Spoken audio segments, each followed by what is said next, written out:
projects to speed up economic growth by creating jobs and improving the business environment. On this week's edition of Transformers, we focus our attention on the state of affairs in the country's multi-billion shilling infrastructure projects, with the first installment being on the roads sector.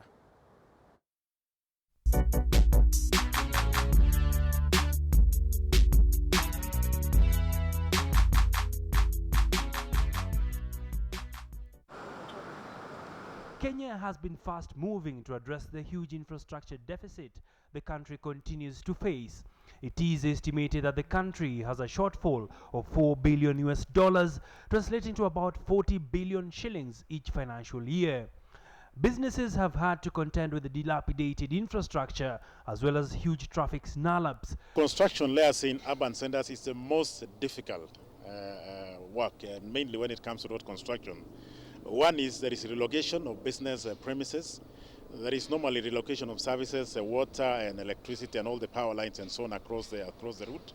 And then apart from that, diversion in terms of planning of the traffic, because also that is the most difficult bit. When you are constructing the road, you must be able to divert traffic and should not be any interest in terms of traffic along traffic flow within the routes. This has made Kenya uncompetitive on the global stage as exports are priced past the market rate. The cost of doing business, according to the World Bank, is a major determinant in attracting investors into an economy, something the International Monetary Fund agrees with. Traffic congestion remains one of the biggest headaches for most Nairobians here in Kenya, and now the Ministry of Transport says they are working fast to ensure that all the projects that are underway are completed within due course. We are doing quite major projects. We have southern pipers, which we'll be able to do. We are planning to complete what we call western pipers on the other end, and then there is eastern pipers. I think the key issue is the expansion for traffic. Like I would see this one within the next 2-3 years, they'll be almost expecting it in terms of traffic jam. But in terms of cost of business, of course, will go down. In terms stimulate again the business economic along these routes. Among some of the projects the Ministry of Transport is betting big on include the Missing Links project as well as the 10,000 kilometers road energy program. Building a road, and I want to put it across again, building a road is not a big deal, but this road is going to be that for the next 15 years. And you see, government doesn't have enough money to do all this kind of maintenance. I know at this point in time we maintain using road maintenance fuel levy, which I would say is not enough. So again, we are working very, very closely. We have consultancies, feasibility studies going on at this point in time. The question of funding the mega projects has been a major headache for the national government as budgetary allocation has consistently fallen below targets. Most of these other stakeholders, they don't move at the same speed. But again, that is a coordination of project management techniques to make sure that we coordinate properly. And that is my team. They have done a good job. We have good cooperation, coordination with the county government. We don't have any issue. In the budget estimates, the Department for Infrastructure has outlined plans to construct 350 kilometers of new roads through the usual budgetary allocation and 3,000 kilometers under the annuity program. We are trying our very best in terms of increasing its infrastructure. And infrastructure is the most expensive component if you have to in terms of investment. Apart from the funds allocated to rehabilitate 234 kilometers of roads, 53.5 billion shillings was set aside to finance 3,000 kilometers of ongoing projects. We see actually economic corridor, which will come back, spring up, especially building the road. So the traffic congestion issue, that is the one which is addressing. But I would say, again, this will be major achievement for this government once we have completed.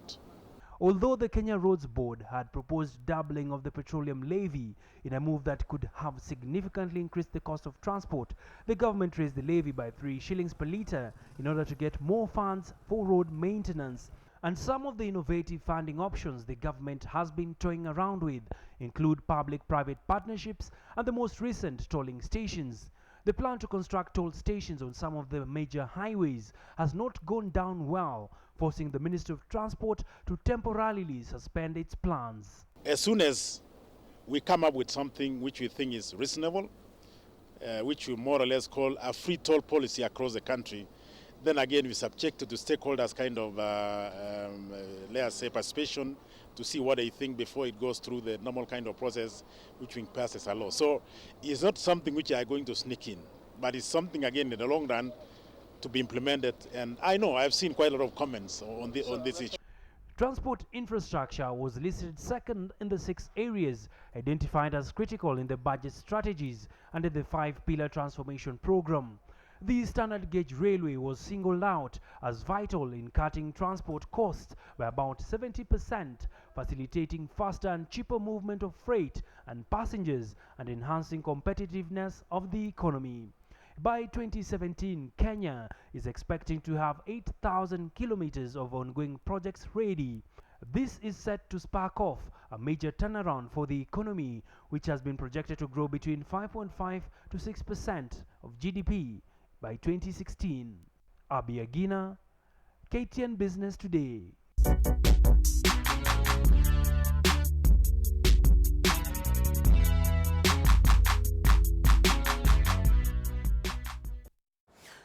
Now, in this age of Twitter and Facebook, social media enthusiasts hope they can spur development in Nigeria's football by leveraging on social media to promote the sports and get more fans to fill up the stadium during league games. KTN's Ashley Mazuri tells us how. Nigeria's commercial capital, Lagos, hosted yet another edition of Social Media Week, bringing together people from across fields like politics, entrepreneurship, fashion and sports. The West African country is known to be one of the soccer-mad countries, and as a result, fans gather on weekends at bars and recreation centers to watch foreign league games, with many pledging allegiances to teams like Arsenal, Chelsea and Manchester United. Despite the enthusiasm, the popularity of local league football seems to have waned. According to participants at the Lagos meeting, social media could help change this. Speaking at one of the sessions just hours before he resigned as Nigeria's national team coach, Sunday Olise talked about how he used social media.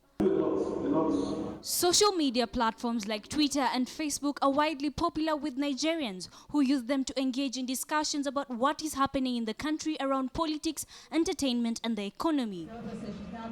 According to statistics, Nigeria recorded 15 million monthly active users on Facebook as of June 30th last year, all of them using mobiles to like, share and upload content on the social network. Social media enthusiasts see opportunities in fundraising, sponsorship and reviving the love for football at home and especially amongst the middle class. Over 92 million people on the internet. You've got 150 million people using mobile devices in this country. So you want to tap into that resource. Look, as much as they may be online, as much as they are offline, you want to use that online model to get them to come offline, to get to the stadiums to watch games. So yes, 150 million mobile devices, that's a huge market to tap into.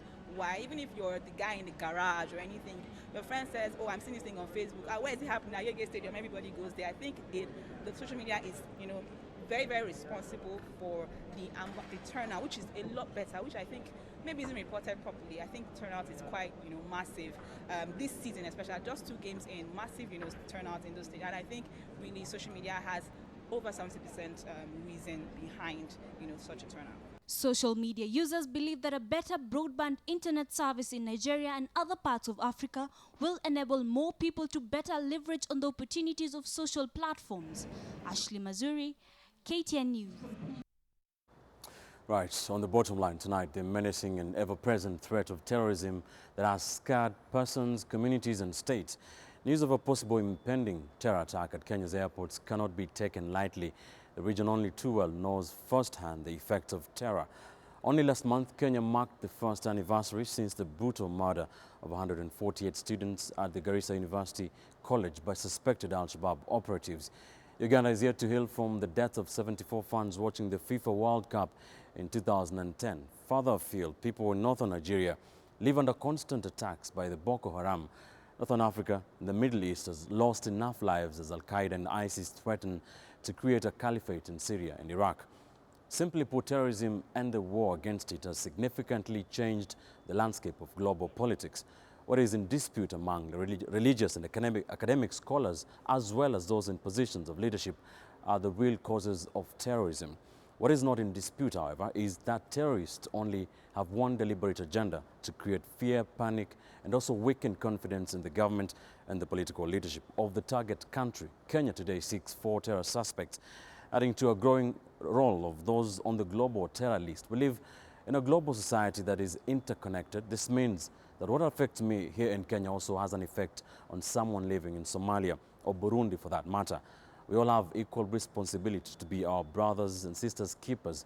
Let us sow the positive spirit of nationalism in order to become responsible global citizens who can resist those who sow a seed of separatism among us. And that is the bottom line, and that is where we leave it tonight on the program.